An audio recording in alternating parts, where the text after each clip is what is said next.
머리 위에서 굽어보던 햇님이 서쪽으로 기울어 나무에 긴 꼬리가 달렸건만 나물 뜯을 생각은 않고 이쁜이는 늙은 잣나무 허리에 등을 비겨대고 먼 하늘만 이렇게 하염없이 바라보고 섰다. 하늘은 맑게 개고 이쪽 저쪽으로 뭉글뭉글 피어오른 흰 꽃송이는 곱게도 움직인다. 저것도 구름인지 학들은 쌍쌍이 짝을 짓고 그새로 날아들며 끼리끼리 어르는 소리가 이 숲을까지 멀리 흘러내린다.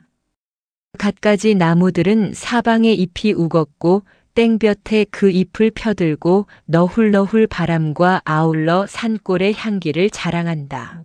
그 공중에는 나는 꾀꼬리가 어여쁘고 노란 날개를 팔딱이고 이가지 저가지로 옮아앉으며 흥에 겨운 행복을 노래 부른다.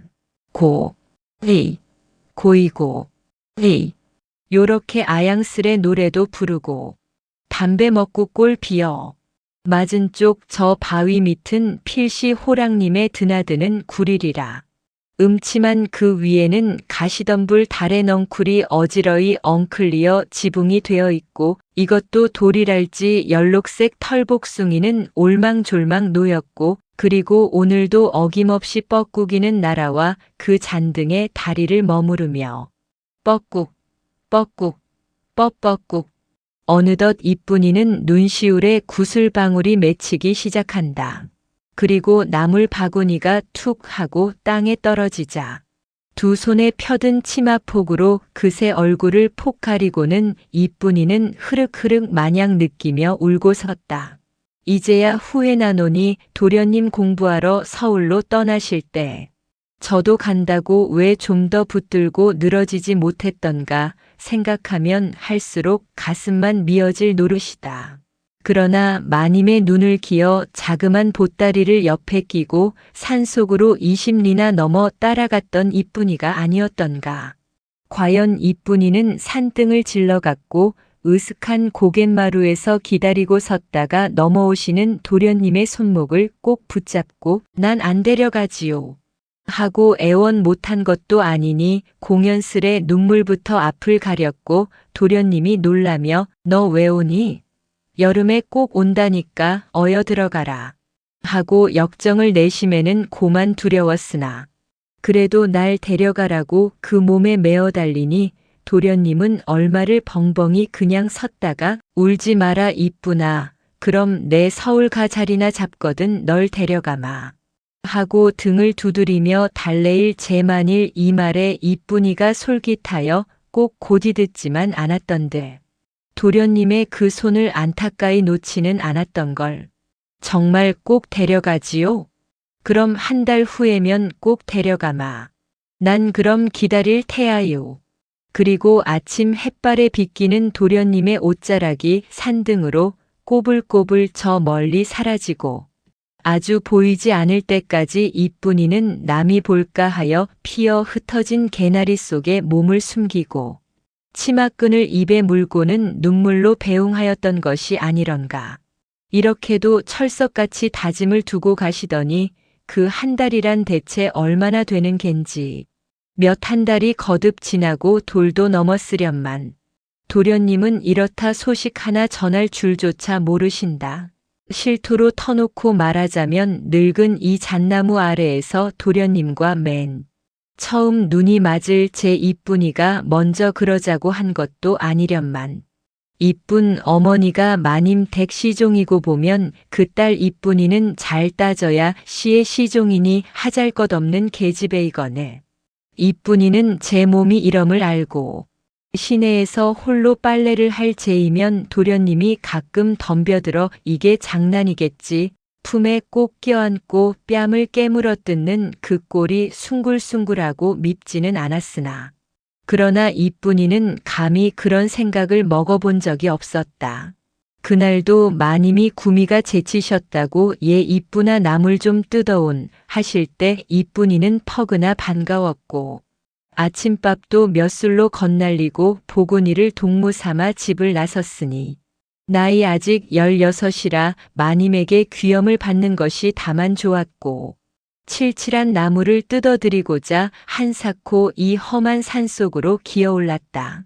풀잎의 이슬은 아직 다 마르지 않았고 바위 틈바구니에 흩어진 잔디에는 커다란 구렁이가 따리를 틀고서 떡 머구리 한 놈을 우물거리며 있는 중임에 이뿐이는 새근새근 가쁜 숨을 쉬어가며 그걸 가만히 들여다보고 섰다가 바로 발 앞에 도라지순이 있음을 발견하고 꼬챙이로 막 캐려 할 즈음 등 뒤에서 뜻밖의 발자국 소리가 들리는 것이 아닌가. 깜짝 놀라며 고개를 돌려보니 언제 어디로 따라왔던가. 도련님은 물풀의 나무 토막을 한 손에 지팡이로 짚고 붉은 얼굴이 땀바가지가 되어 씩씩거리며 그리고 싱글싱글 웃고 있다. 그 모양이 하도 수상하여 이뿐이는 눈을 동그랗게 뜨고 바라보니 도련님은 좀 면구쩍은지 낯을 모로 돌리며 그러나 여일이 싱글싱글 웃으며 배심유한 소리가 난 지팽이 꺾으러 왔다. 그렇지만은 이뿐이는 며칠 전 마님이 불러 세우고 너 도련님하고 같이 다니면 매 맞는다 하시던 그 꾸지람을 얼른 생각하고 왜 따라왔지요. 마님 아시면 남매 맞으라고 하고 안팡스레 쏘았으나 도련님은 귓등으로 듣는지 그래도 여전히 싱글거리며 배심유한 소리로 난 지팽이 꺾으러 왔다. 그제야 이뿐이는 성을 안 낼 수 없고 마님께 나 매맞아도 난 몰라. 혼자말로 이렇게 되알지게 쫑알거리고 너야 가든 말든 하라는 듯이 고개를 돌리어 아까의 도라지를 다시 캐자노라니. 도련님은 무턱대고 그냥 와락 달려들어 너 맞는 거 나는 알지. 이뿐이를 뒤로 꼭 붙들고 땀이 쪽 흐른 그 뺨을 또 잔뜩 깨물고는 놓질 않는다. 이뿐이는 어려서부터 도련님과 같이 자랐고 같이 놀았으되 제가 먼저 그런 생각을 두었다면 도련님을 벌컥 떠다밀어 바위 너머로 곤두박히게 했을 리 만무이었고 궁둥이를 털고 일어나며 도련님이 무색하여 멀거니 쳐다보고 입맛만 다시니 이뿐이는 그 꼴이 보기 가여웠고 죄를 저지른 제 몸에 대하여 죄송한 자책이 없던 바도 아니건만은 다시 손목을 잡히고 이 잣나무 밑으로 끌릴 재에는 온 힘을 다하여 그 손깍지를 버리며 야단친 것도 사실이 아닌 건 아니나 그러나 어딘가 마음 한편에 앙사를 피우면서도 넋이 끌리어 가도록 도련님의 힘이 좀 더 하는 생각이 전혀 없었다면 그것은 거짓말이 되고 말 것이다. 물론 이뿐이가 얼굴이 빨개지며 앙큼스러운 생각을 먹은 것은 바로 이때이었고 난 몰라 마님께 여쭐 터이야 난 몰라 하고 적잖이 조바심을 태우면서도 도련님의 속맘을 한번 뜯어보고자 누가 종두 이러는 거야 하고 손을 뿌리치고 된통 호령을 하고 보니 도련님은 이 깊고 외진 산속임에도 불구하고 귀에다 입을 갖다 대고 가만히 속삭이는 그 말이 너 나하고 멀리 도망가지 않으련. 그러니 이뿐이는 이 말을 참으로 꼭 고지들었고 사내가 이렇게 겁을 집어먹는 수도 있는지 도련님이 땅에 떨어지는 성냥갑을 호줌에 다시 집어넣을 줄도 모르고 덤벙거리며 산 아래로 꽁지를 뺄 때까지 이뿐이는 잣나무 뿌리를 베고 풀밭에 번듯이 드러누운 채 푸른 하늘을 바라보며 인제 멀리만 달아나면 나는 저 도련님의 아씨가 되려니 하는 생각에 마님께 진상할 남을 캘 생각조차 잊고 말았다. 그러나 조금 지남의 이뿐이는 어쩐지 저도 겁이 나는 듯 싶었고 발딱 일어나 사면을 휘돌아 보았으나 거기에는 험상스러운 바위와 우거진 숲이 있을 뿐 본 사람은 하나도 없으련만 아마 산이 험한 탓일지도 모르리라. 가슴은 여전히 달랑거리고 두려우면서 그러나 이 몸뚱이를 제 품에 꼭 품고 같이 둥글고 싶은 안타까운 그런 행복이 느껴지지 않은 것도 아니었으니 도련님은 이렇게 정을 들이고 가시고는 이제 와서는 생판 모르는 채 하시는 거나 아닐런가. 두 손등으로 눈물을 씻고 고개는 어레 들었으나 남을 뜯을 생각은 않고 이쁜이는 늙은 잣나무 밑에 앉아서 먼 하늘을 치켜대고 도련님 생각에 이렇게도 넋을 잃는다. 이제와 생각하면 야속도 스럽나니 마님께 매를 맞도록 한 것도 결국 도련님이었고 별 욕을 다 당하게 한 것도 결국 도련님이 아니었던가. 매일과 같이 산에 올라다닌 지 단 나흘이 못 되어 마님은 눈치를 채셨는지 혹은 짐작만 하셨는지 저녁 때 기진하여 내려오는 이쁜이를 불러 앉히시고 너 요년 바른 대로 말해야지 죽인다 하고 회초리로 때리시되 볼기짝이 톡톡 붉어지도록 하시었고 그래도 안착이 아니라고 고집을 쓰니 이번에는 어머니가 달겨들어 머리채를 휘감고 주먹으로 등어리를 서너 번 쾅쾅 때리더니 그만도 좋으련만 뜰 아랫방에 갖다 가두고는 사날씩이나 바깥 구경을 못하게 하고 구매밥으로 구박을 막 하면은 이쁜이는 짜장 서럽지 않을 수가 없었다. 징역살이 맨 마지막 밤이 깊었을 채 이쁜이는 너무 원통하여 혼자 앉아서 울다가 자리에 누운 어머니의 허리를 꼭 끼고 그 품속으로 기어들며 어머니, 나 대련님하고 살태야 하고 그의 저의 속중을 토설하니 어머니는 들었는지 먹었는지 그냥 잠잠히 누웠더니 한참 후 후유 하고 한숨을 내뿜을 때에는 이미 눈에 눈물이 그렁그렁하였고 그리고 또 한참 있더니 입을 열어 하는 이야기가 지금은 이렇게 늙었으나 자기도 색시 때에는 이뿐이만치나 어여뻤고 얼마나 맵시가 출중났던지 노라리와 은근히 배가 맞았으나 몇 달이 못 가서 노마님이 이걸 아시고 하루는 불러 세고 때리시다가 마침내 샘에 못 이기어 인두로 하초를 지지려고 들이덤비신 일이 있다고 일러주고 다시 몇 번 당부하여 말하되 석숙내가 벌써부터 말을 건네는 중이니 도련님에게 마물랑 두지 말고 몸 잘 갖고 있으라 하고 딱 떼는 것이 아닌가. 하기야 이쁜이가 무남 동녀의 귀여운 외딸이 아니었더런들. 사흘 후에도 바깥엔 나올 수 없었으려니와 비로소 대문을 나와보니 그간 세상이 좀 넓어진 것 같고 마치 우리를 벗어난 짐승과 같이 몸에 가뜬함을 느꼈고 흉측스러운 산으로 뺑뺑 둘러싼 이 산골에서 벗어나 넓은 버덩으로 나간다면 기쁘기가 이보다 좀 더하리라 생각도 하여 보고 어머니의 영대로 고추밭을 매러 개울길로 내려가려니까 왼편 수풍 속에서 도련님이 불쑥 튀어나오며 또 붙들고 산에 안 갈 테냐고 대고 보채인다. 읍에 가 학교를 다니다가 요즘 방학이 되어 집에 돌아온 뒤로는 공부는 할 생각 않고 날이면 날 저물도록 저만 이렇게 붙잡으러 다니는 도련님이 딱도 하거니와 한편 마님도 무섭고 또는 모처럼 용서를 받는 길로 그러고 보면 이번에는 호되이 불이 내릴 것을 알고 이쁜이는 오늘은 안 되니 내일 모레쯤 가자고 좋게 달래다가 그래도 듣지 않고 굳이 가자고 성화를 하는 데는 할 수 없이 몸을 뿌리치고 뺑손을 놓을 수밖에 딴도리가 없었다. 구질구질이 내리는 비로 말미암아 한동안 손을 못 댄 고추밭은 풀들이 제법 성큼이 엉기었고 어디서부터 시작해야 좋을지 갈피를 모르겠는데 이쁜이는 되는 대로 한편 구석에 치마를 도사리고 앉아서 이것도 명색은 김매는 거겠지 호미로 흑등만 따작거리며 정작 정신은 어젯밤 종은 상전과 못 사는 법이라던 어머니의 말이 옳은지 그른지 그것만 일념으로 아로새기며 이리 씹고 저리도 씹어본다.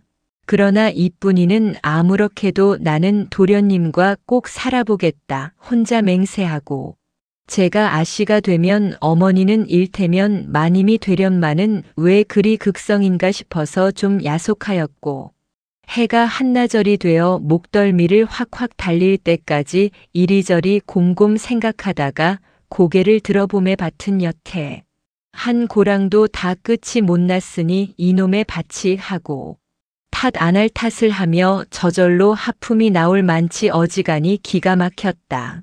이번에는 좀 빨랑빨랑 하리라 생각하고 이쁜이는 호미를 잽싸게 놀리며 폭폭 찢고 덤볐으나 그래도 웬일인지 일은 손에 붙지를 않고 그뿐 아니라 등 뒤 개울의 덤불에서는 온갖 잡새가 귀둥대둥 멋대로 속삭이고 먼 발치에서 풀을 뜯고 있는 황소가 매 하고 늘어지게도 소리를 내뽑으니 이쁜이는 이걸 듣고 갑자기 몸이 나른해지지 않을 수 없고 밭가에 선 수양버들 그늘에 쓰러져 한잠 들고 싶은 생각이 곧바로 나지만은 어머니가 무서워 차마 그걸 못하고 만다.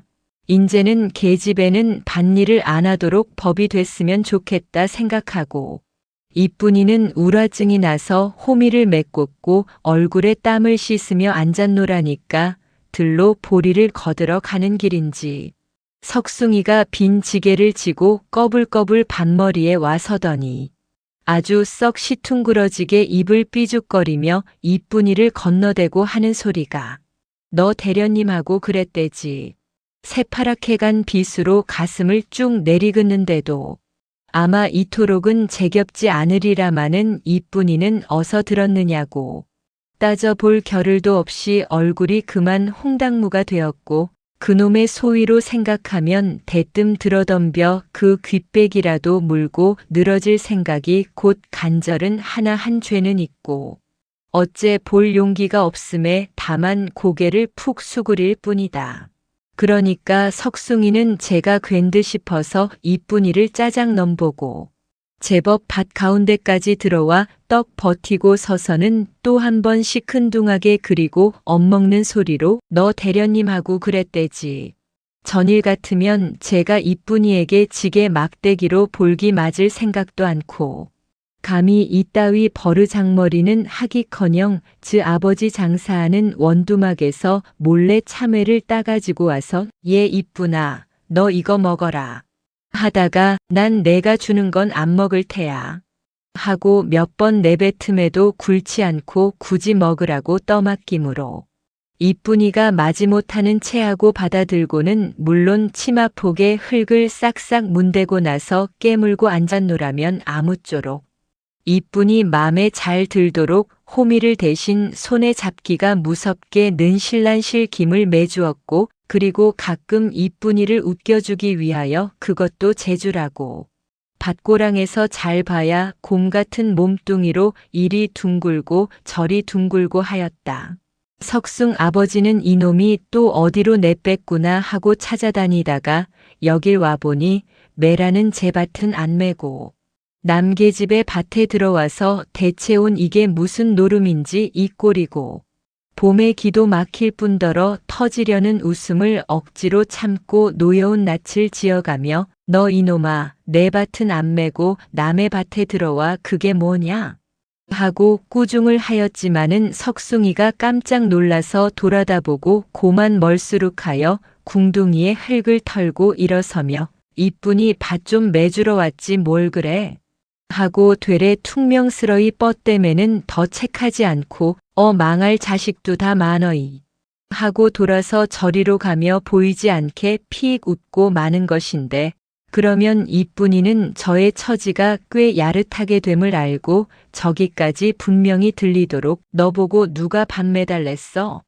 가 어여가 하고 다 먹은 참외는 생각 않고 등을 떠다밀며 구박을 막 하던 이런 터이련만 제가 이제와 누굴 비위를 긁다니 하늘이 무너지면 졌지 이것은 도시 말이 안 된다.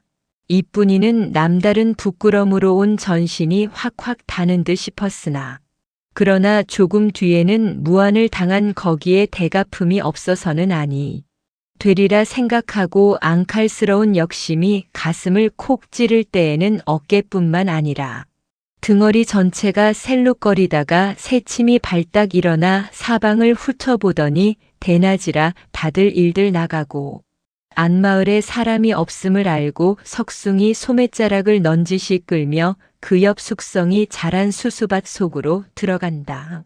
밭 한복판은 아늑하고 아무데도 보이지 않으므로 함부로 떠들어도 괜찮으려니 믿고 이쁜이는 거기다 석숭이를 세워놓자 밭고랑에 널려진 돌틈에서 맞아 죽지 않고 단단히 아플 만한 모리돌멩이 하나를 집어들고 그 옆 정강이를 모질게 후려치며 이 자식 뭘 어째고 어째? 하고 딱딱 으르니까 석숭이는 처음에 뭐나 좀 생길까 하고 좋아서 따라왔던 걸 벼란간 난데없는 모진 돌만 날아들매는 아야 하고 소리치자 똑 선불 맞은 노루 모양으로 한번 뻐들껑 뛰며 눈이 그야말로 왕방울만해지지 않을 수가 없었다. 그러나 석숭이는 미움보다 앞서느니 기쁨이요. 전일에는 그 옆을 지나도 본둥만둥하고 그리 대단히 여겨주지 않던 그 이쁜이가 일부러 이리 끌고 와 돌로 때리되 정말 아프도록 힘을 들릴 만치 이쁜이에게 있어는 지금의 저의 존재가 그만큼 끔찍함을 그 돌에서 비로소 깨닫고 짓궂이 싱글싱글 웃으며 한 번 더 뒤둥그러진 그리고 흘게 늦은 목소리로 뭘 대련님하고 그랬대는데 하고 놀려주었다. 이쁜이는 뭐 이 자식? 하고 상기된 눈을 똑바로 떴으나 이번에는 돌멩이 집을 생각을 않고 아까부터 겨우 참아왔던 울음이 응 하고 탁 터지자 잡은 참 덤벼들어 석숭이 옷가슴에 메어 달리며 쥐어뜯으니 석숭이는 이쁜이를 울려놓은 것은 저의 큰 죄임을 얼른 알고 눈이 휘둥그레서 아니다 아니다 내불어 그랬다 아니다 하고 입에 불이 나게 그러나 손으로 등을 어루만지며 아니다를 여러 10번을 부른 때에야 간신히 울음을 진정해 놓았고 이쁜이가 아직 느끼는 음성으로 몇 번 당부를 하니 인제 남 듣는데 그러면 내 너 죽일 터야? 그래 인전 안 그러마. 참으로 이런 나쁜 소리는 다시 입에 담지 않으리라 맹세하였다.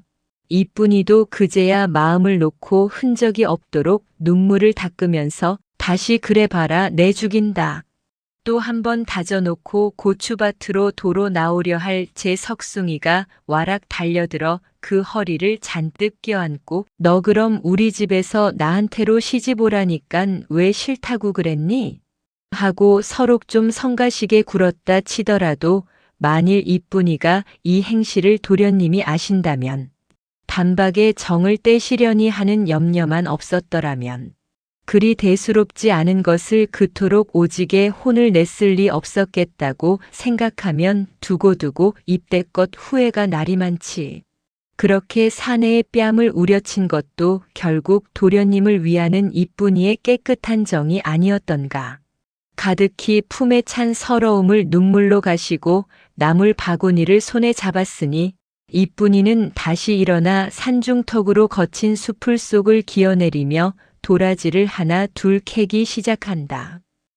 참인지 아닌지 자세히는 모르나 멀리 날아온 풍설을 들어보면 도련님은 서울가 어여쁜 아씨와 다시 정분이 났다 하고 그뿐만도 오히려 좋으련마는 대개 마님은 마님대로 늙은 총각 오래 두면 병난다 하여 상냥한 아가씨만 찾는 길이니 대체 이게 웬 셈인지 이쁜이는 골머리가 아팠고 도라지를 캔다고 꼬챙이를 땅에 꾹 꽂으니 그대로 짚고 선채 해만 점점 부질없이 저물어 간다.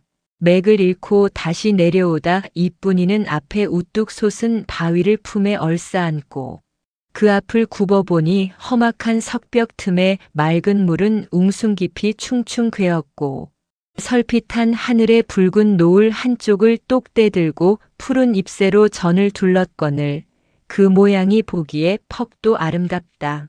그걸 거울 삼고 이쁜이는 저 밑에 까맣게 비치는 저의 외양을 또 한 번 고쳐 뜯어보니 한때는 도련님이 조르다 몸살도 나셨으려니와 의복은 비록 추레할 망정 저의 눈에도 밉지 않게 생겼고 남가진 이목구비의 반반도 하련마는 뭐가 부족한지 달리 눈이 맞는 도련님의 심정이 알 수 없고 어느덧 원망스러운 눈물이 눈에서 떨어지니 잔잔한 물면에 물둘레를 치기도 전에 무슨 밥이나 된다고 커다란 꺽지는 휘영휘영 올라와 꼴딱 받아먹고 들어간다. 이쁜이는 얼빠진 등신같이 맑은 이물을 가만히 들여다보노라니. 불시로 제 몸을 풍덩 던지어 깨끗이 빠져도 죽고 싶고, 아니 이왕 죽을 찐된 정든님 품에 안겨같이 풍 빠지어 세상사를 다 잊고 알뜰히 죽고 싶고, 그렇다면 도련님이 이 등에 넙죽 엎디어 뺨에 뺨을 비벼대고, 그리고 이물을 같이 굽어보며 얘 울지 마라. 내가 가면 설마 아주 가겠니? 하고 새우 달랠 제 꼭 붙들고 풍덩실하고 왜 빠지지 못했던가. 시방은 한가도 컸건만은 그 이쁜이는 그리도 삶에 줄였던지 정말 올 여름엔 꼭 오우 하고 아까부터 몇 번 묻던 걸 또 한 번 다져보았거늘 도련님은 시원스러이 선뜻 그럼 오구 말구 널 두고 안 오겠니? 하고 대답하고 손에 꺾어 들었던 노란 동백꽃을 물 위로 획 내던지며 너 참 이 물이 무슨 물인지 알면 용치. 눈을 끔뻑끔뻑 하더니 이야기하여 가로되 옛날에 이 산속에 한 장사가 있었고 나라에서는 그를 잡고자 사방팔면에 군사를 놓았다. 그렇지만은 장사에게는 비호같이 날랜 날개가 돋친 법이니 공중을 훌훌 나는 그를 잡을 길없고 머리만 앓던 중 하루는 그의 이 물에서 목욕을 하고 있는 것을 사로잡았다는 것이로되 왜 그러냐 하면 하느님이 잡수시는 깨끗한 이 물을 몸으로 흐렸으니 누구라도 천벌을 아니 입을 리 없고 몸에 물이 닿자 돋쳤던 날개가 흐지부지 녹아버린 까닭이라고 말하고 도련님은 손짓으로 장사의 처참스러운 최후를 신용하며 가장 두려운 듯이 눈을 커다랗게 끔적끔적하더니 뒤를 이어 그 말이 아 무서. 얘 우지 마라. 저 물에 눈물이 떨어지면 너 큰일 난다. 그러나 이쁜이는 그까짓 소리는 듣는 둥 마는 둥 그리 신통치 못하였고 며칠 후 서울로 떠나면 아주 놓일 듯만 싶어서 도련님의 얼굴을 이윽히 쳐다보고 그럼 다짐을 두고 가라 하다가 도련님이 조금도 서슴없이 입고 있던 자기의 저고리 고름 한 짝을 뚝 떼어 이쁜이 허리춤에 꾹 꽂아주며 너 이래도 못 믿겠니? 하니 황송도 하거니와 설마 이걸 두고야 잊으시진 않겠지 하고 속이 든든하지 않은 것도 아니었다. 대장부의 노르심에 이렇게 하고 변심은 없을 게나 그래도 잘 따져보니 이 고름이 말하는 것도 아니거든. 차라리 따라 나서는 이만 갖지 못하다고 문득 마음을 고쳐먹고 고개로 쫓아간 건 좋으련만은 왜 그랬던고. 좀 더 매달리어 진대를 안 붙고 곡이 주저앉고 말았으니 이제 와서는 한가만 새롭고 몸에 고이 간직하였던 옷고름을 이 손에 꺼내 들고 눈물을 흘려보되 별수 없나니 보람없이 겪지만 늘어간다. 하나 이거나마 아주 없었더런들 그야 살맛조차 송두리 잃었으리라마는 요즘 매일과 같이 이 험한 깊은 산속에 올라와 옛 기억을 홀로 더듬어 보며 이쁜이는 해가 저물도록 이렇게 울고 섰곤 하는 것이다. 모든 새들은 어제와 같이 노래를 부르고 날도 맑으련만 오늘은 웬일인지 이쁜이는 아직도 올라오질 않는다.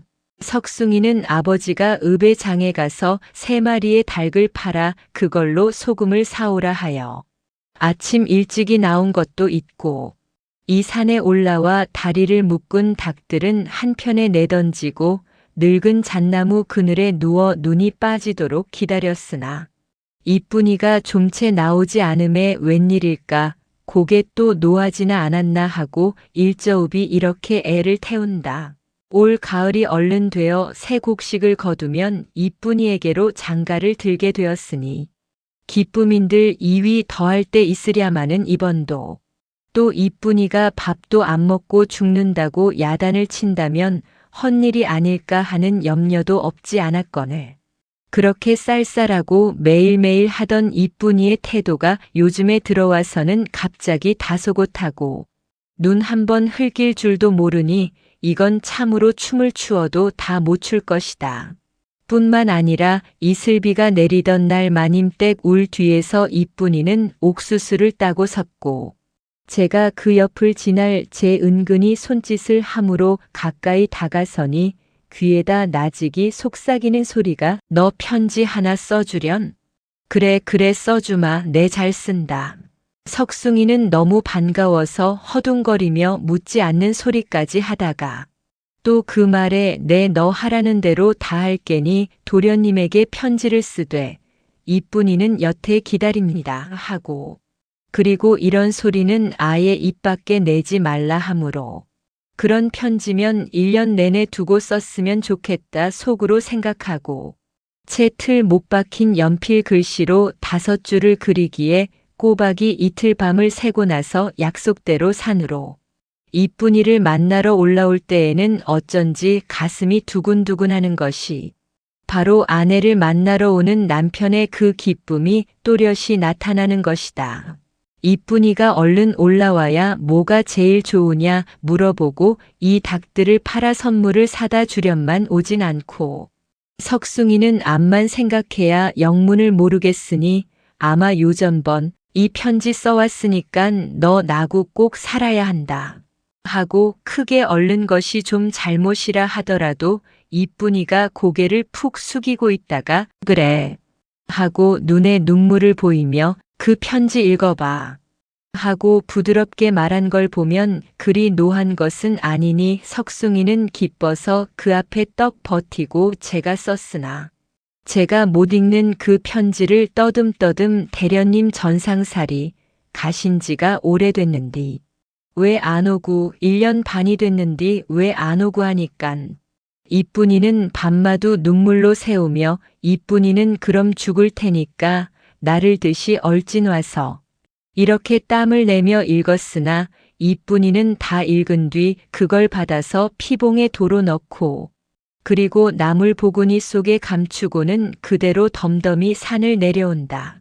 산기슭으로 내리니 앞에 큰 내가 놓여 있고 골고루도 널려 박힌 험상궂은 웅퉁바위 틈으로 물은 우람스레 부딪히며 콸콸 흘러내림에 정신이 다 아찔하여 이쁜이는 조심스레 바위를 골라 디디며 이쪽으로 건너왔으나 아무리 생각하여도 같이 멀리 도망가자는 도련님이 저 서울로 혼자만 삐쭉 달아난 것은 그 속이 알 수 없고 사나이 맘이 설사 변한다 하더라도 잣나무 밑에서 그다지 눈물까지 머금고 조르시던 그 도련님이 인제와 싹도 없이 변하신다니 이야 신의 조화가 아니면 안 될 것이다.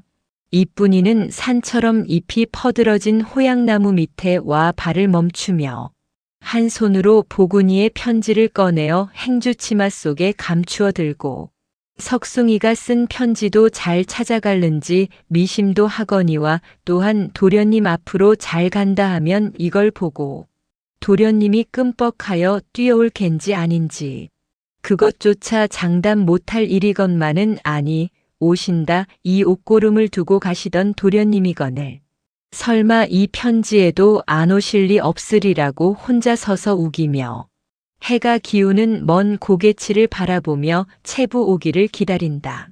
체부가 잘 와야 사흘에 한 번밖에는 더 들르지 않는 줄을 저라고 모를 리 없고 그리고 어제 다녀갔으니 모레나 오는 줄은 번연히 알련만은 그래도 이쁜이는 산길에 속는 사람같이 저 산비탈로 꼬불꼬불 돌아나간 기나긴 산길에서 금시 체부가 보일 듯 싶었는지 해가 아주 넘어가고 날이 어둡도록 지루하게도 이렇게 속 달게 체부 오기를 기다린다. 그러나 오늘은 웬일인지 어제와 같이 날도 맑고 산의 새들은 노래를 부르건만 이쁜이는 아직도 나올 줄을 모른다.